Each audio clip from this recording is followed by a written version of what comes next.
So even though most of Yucatan is rocky, rocks, and a lot of rocks at the surface, all over the place you find these little patches of dirt. And Salvador, my superintendent, is especially good at seeing them and picking them out. I can see them once he shows them to me, but you'll just be walking around in the jungle and you'll see just a place with really no rocks on the surface.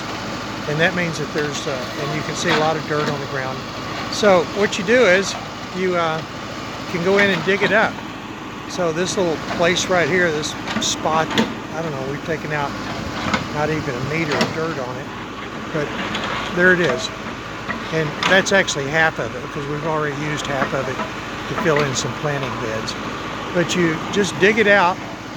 What he's doing right now with the hammer is he's exploring to find out where there's dirt and where there's rocks right beneath it. And so he's kind of exploring an area, and then he'll put the bucket on the back end and he'll dig all this dirt out and put it in a pile.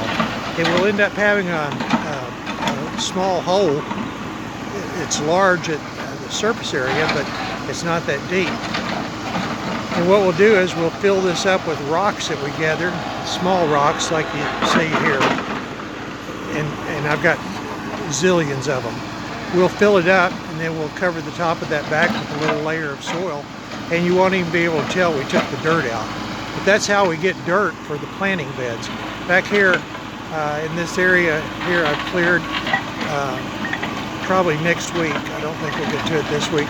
We're going to build some planting beds for asparagus back in there so it'll get shade in the afternoon from the trees.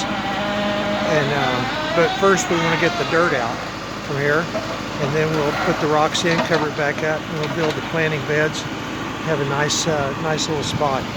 So all of this where I am right now is cleared out and I think beautiful. Beauty's in the eye of the beholder. Keep in mind a few months ago it looked just like this. So we didn't find this nice spot. People come all the time and ask me, how'd you find such a beautiful place to build a house? And I said, well, we didn't. But here it is. We're building some walls up here, some retaining walls, so we can, this is kind of an incline going up the house, and we're terracing it. And then there's my house that, I don't know, I guess is 75% finished. They're putting the plaster over the outside now. And here's my side yard. I have a nice big front yard there with that retaining wall. I'm going to put sod grass on it. St. Augustine is what we call it in the States. So anyway, these little patches of dirt, they're just all over the place. You just walk around and you find them. Then you have to clear the trees and brush off of them, dig the dirt out, stockpile it, fill it back up with rocks, and go on about your business.